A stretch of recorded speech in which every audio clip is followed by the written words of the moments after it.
Good morning बच्चों। आज हम लोग पढ़ने वाले हैं ग्रामर का बहुत ही महत्वपूर्ण भाग जिसका नाम है पार्ट्स ऑफ स्पीच। यह ट्रेडिशनल ग्रामर का बहुत ही महत्वपूर्ण भाग है जिसको पढ़े बिना कोई भी व्यक्ति न शुद्ध लिख सकता है न शुद्ध बोल सकता है। तो आइए इसको देखते हैं। सबसे पहले हम लोग देखते हैं एक वाक्य को। आइए, और वाक्य जो है बोर्ड पे लिखा हुआ है, parts of speech. Wow, Mayank and I are the only brilliant students with good score in class. अब हम चाहते हैं कि आप लोग पार्ट्स ऑफ स्पीच पढ़ने वाले हैं, पार्ट्स ऑफ स्पीच पढ़ने के लिए व्याकुल हैं। तो क्या आप इस वाक्य को ब्रेक कर सकते हैं according two parts of speech? अगर आप इसको ब्रेक कर दीजिएगा according two parts of speech तो हम समझ जाएंगे कि आप लोगों को थोड़ा सा भी पार्ट्स ऑफ स्पीच का ज्ञान है। अगर आप लोग इसको ब्रेक नहीं कर पाए तो आप लोग पार्ट्स ऑफ स्पीच के बारे में कुछ नहीं जानते हैं। तो आइए ब्रेक करके देखा जाए कि इसमें क्या क्या है। सबसे पहले नाउन को देखते हैं। इस वाक्य में नाउन कौन कौन सा है हम लोग ब्रेक करना सीखते हैं। सबसे पहले ये मोस्ट इंपॉर्टेंट रूल है पार्ट्स ऑफ स्पीच सीखने का। अगर आप किसी भी वाक्य को ब्रेक कर देते हैं, तोड़ देते हैं, पार्ट अलग अलग कर देते हैं, तो समझिए कि आप पार्ट्स ऑफ स्पीच जानते हैं, आपका बेसिक ग्रामर ठीक है। अगर आप ऐसा नहीं कर सकते हैं तो आपका बेसिक ग्रामर ठीक नहीं है। तो यह बहुत ही जरूरी है बेसिक ग्रामर का नॉलेज होना।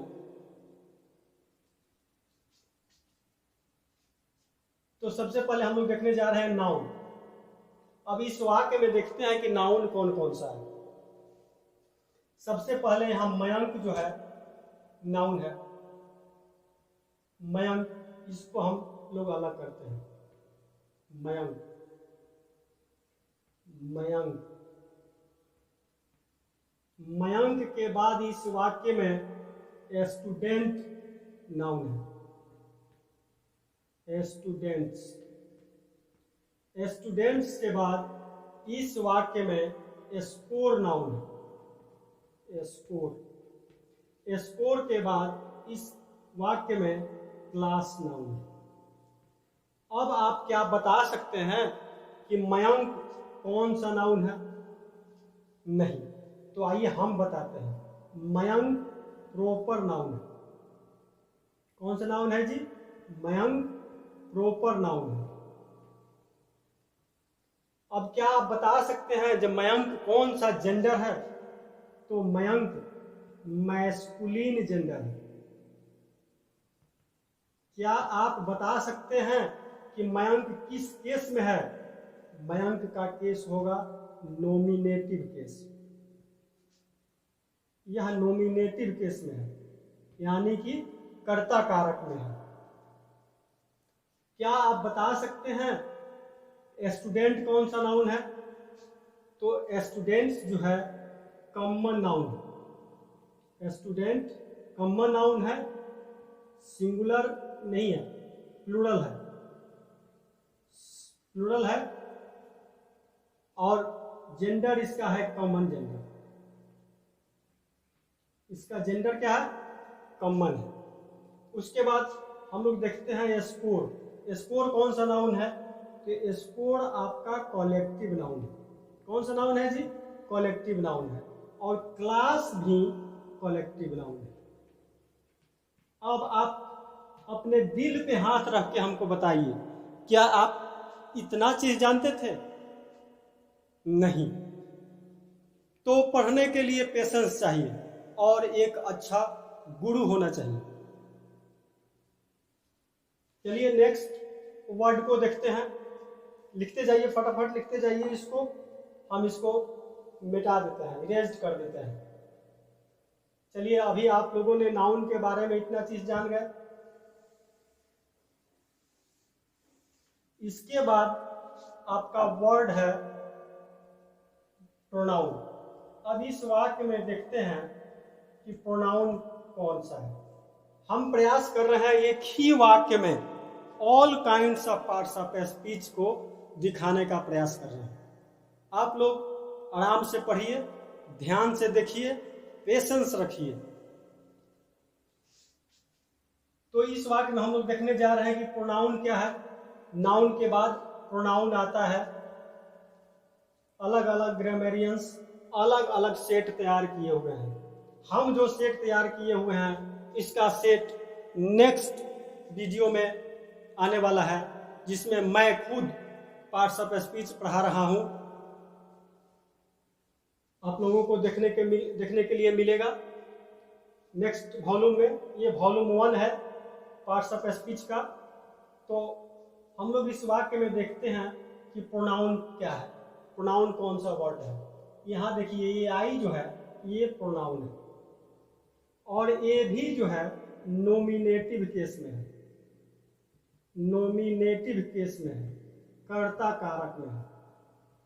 और यह जो है कॉमन जेंडर है। क्या है जी? कॉमन जेंडर है।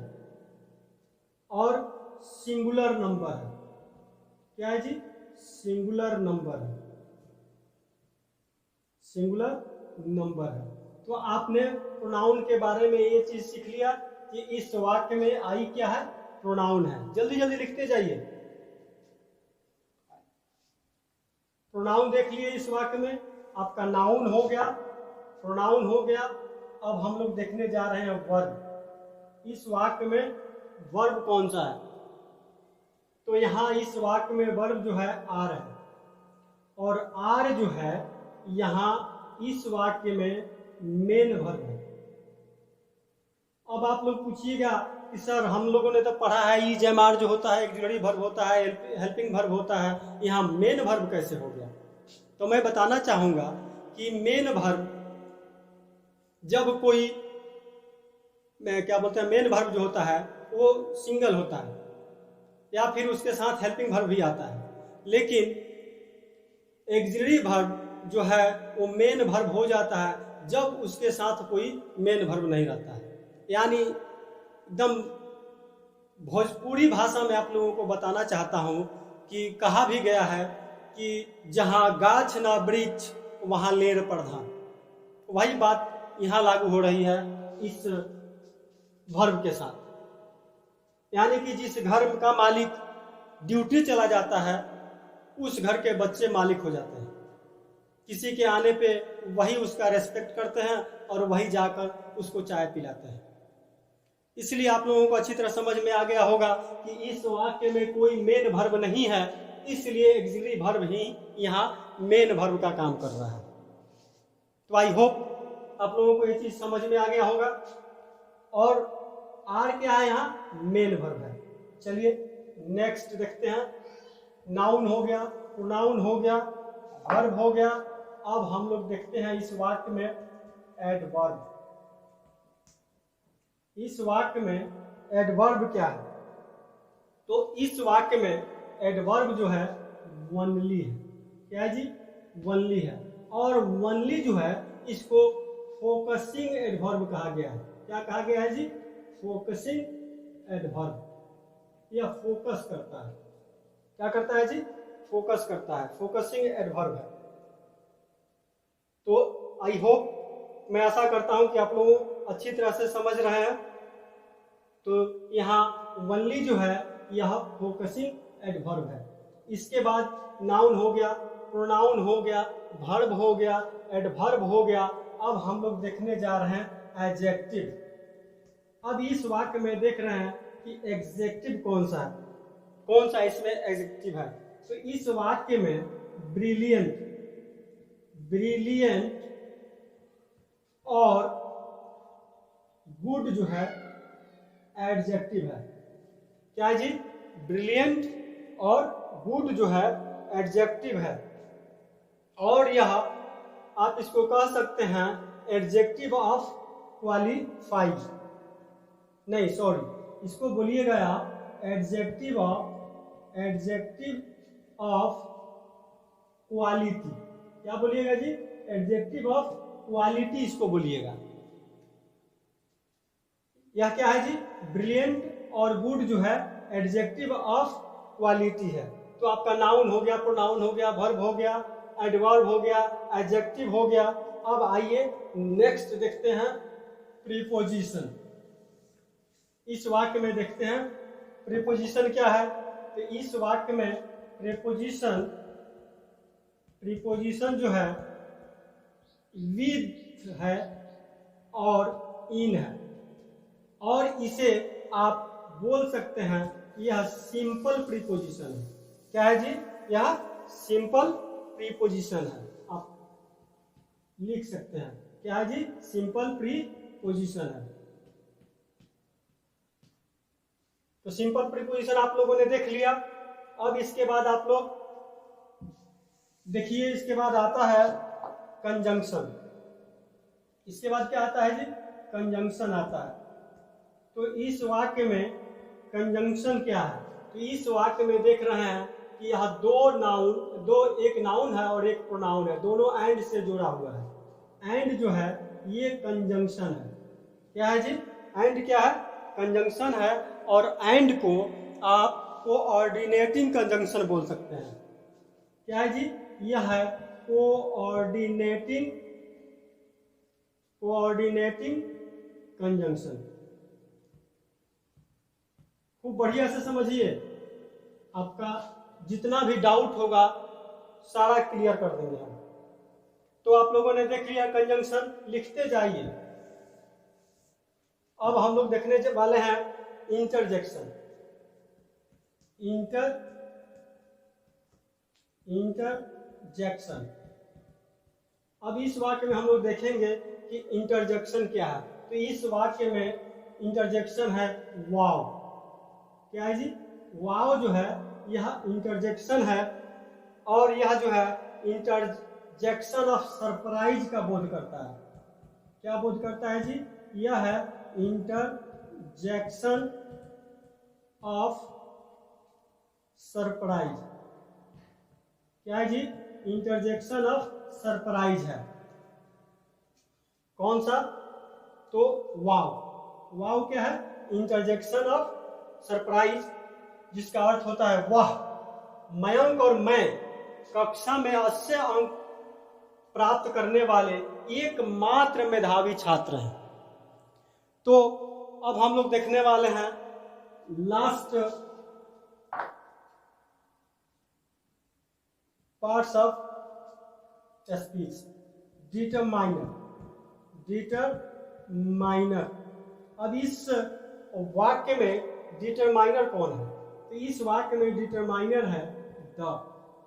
और डिटरमाइनर जो है, डिटरमाइनर का पार्ट होता है एक तो आर्टिकल, और यह आर्टिकल भी है।